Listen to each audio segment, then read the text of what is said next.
如果自己怎么说呢？精通深远次第的要诀，依靠以正者正念、明观等未出现过失为三灭业的过失，但因与其他社会根本事业之交谈、接触往来，甚至共饮同一山谷的水，也会产生相对世界株连世界的罪过，这个非常重要啊。因为这个部分来说到，就我也经常的跟你们说，然后就是在这里，在这个地方，跟很多城市里面，因为从小没有这种真正学习佛法的环境的原因吧，在半路遇到了佛法，然后开始有很多的这个怎么说呢，那个学习的机会的时候呢，相当就是在台湾来说，很多的这个怎么说呢，那个最近的几十年时间里面，就有很多传法的上师来了，各个地方都是有成立了小小的中心的时候呢，那就是很多人也是参与了这个，参与了那个，那就是参与的时候呢，就是一点都不考虑所有接受苦传、接受灌顶、接受什么，该接受的全部接受了以后呢，好像就是心里面一直都是说，哎，只是一个上师而已，只是一个仁波切而已，哎呀，只是给他灌个顶而已了，就这种，实际上自己是没有太大的感觉，但是实际上已经是变成了入密宗的法门的一个上师，而且变成金刚怎么说呢？师兄，其他的师兄也都变成金刚师兄。到最后的时候呢，就是又为了自己的一点点的那种想法，在一个团体里面自己去做了一点点的事情，或者是供养了一点点金钱，然后就是越来越有这种自己内心里面的傲慢感，然后就是嗔恨心、贪心都一点的产生，然后就破坏了道场的金刚师兄之间的关系，然后也是诽谤上师等等。那就是诽谤上师，有一个弟子诽谤上师的时候，好像就很多的师兄都去帮忙他的，这种是一个非常可怕的一件事情。按道理来说的，就是不要说是在这样跟这种人说话，或者跟他就是做什么私下的那个朋友跟交情那些，不要说是这样，在一个山谷里面流出来的这种水都不在一起喝的，就是这样的。如果是在一个区域有一个这种就是破戒者的话，那就是没有办法跟他待在一个地方一个区域里面生存的。听得懂吗？听得懂。所以的话就是藏地呢，就是无论是有什么样子的一个人，再不懂佛法也是对于这个方面是非常懂的。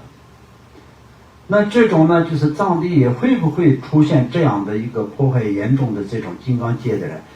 会有，但是很少。但我们从小到大，也可以说是在左清寺300多年的历史里面，只出现过1-2个人，是在过去传说中有出现过这么1-2个人。那我们从小到大的这个过程当中，没有一个在左清寺的下面的就有出现过这样的，那就是在左清寺的分室的里面，那就是会有的出现的，就是很少的，那就是这种。那这个方面来说呢，就大家也一定要知道，那如果是出现的话，那就是很多所有的，像比如说我们的上师跟前，我们都是接受了无量无数的这个佛法的传承以后，那就是相当于也是我们的师兄一个师兄，他跟上师之间，他就是有对上师不礼的这个诽谤等等这样的话，那从今以后我们怎么办呢？当然也影响到我们，所以我们怎么办呢？我们以后就不跟他往来，知道他是一个普通的众生而已，并从现在开始并不是我的金刚师兄，但是上师永远是我的上师。那这种时候呢，就怎么说呢？对自己的影响是最小的。然后他自己夺地狱的话，也是不会直接带我们一起下去的。所以这个是非常重要的。为什么说呢？就是我们一直上师千万需要这么长时间的怎么说呢？那个观察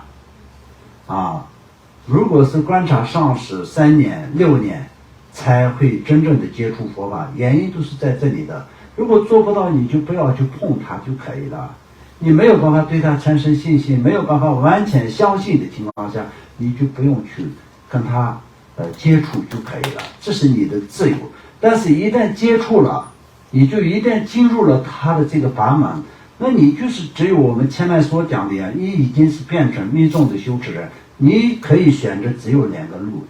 其他就没有任何其他的选择。一个是什么？你就是要解脱，另一个什么？要地狱。这2个你就要选择，选择的时候这是非常的重要啊。前面你就可以不用去考虑，你就是要跟着自己的因果，下地狱就下地狱，上天就上天，然后就是堕入轮回就轮回，就是你就不修的情况下，跟所有的人一样。当然，所有的人没有选择密宗的情况下，是不是不用去堕地狱？那当然也不是这样。但是呢，就是就快速的，就是已经进入密宗的人，他有快的效果是什么呢？有提升成佛，中医的时候成佛，第七识转识真理成佛，都有这些的功德嘛，对不对？那所以同样的，你就断罪的情况下，你就直接下地狱。就是有些就是说你死了就没有中意，你对你来说的没有什么中意，一闭眼睛的话就直接就是一个宝石丢下去一样到那个地狱之中。那就是一个很重的，就是100公斤的一个石头从101上面丢下去，就很快的速度它就会落地嘛。所以中间没有任何的这种太多的这种时间嘛。那如果是一个棉花在101上面，就是你丢下去，它落到地上就是有一定的时间的，就是有飘到很多地方，也许可能会飘到其他的地方，飘到更远的地方都有嘛。有这些可能，就是其他人一般的中阴就是这样，但是你造了这种就是破坏这个密宗的三密业界的人，那就直接就是要掉下去的，所以就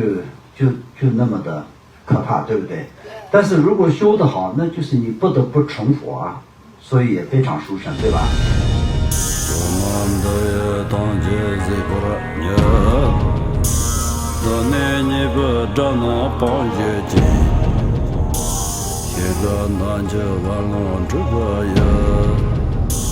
自尊自论着空着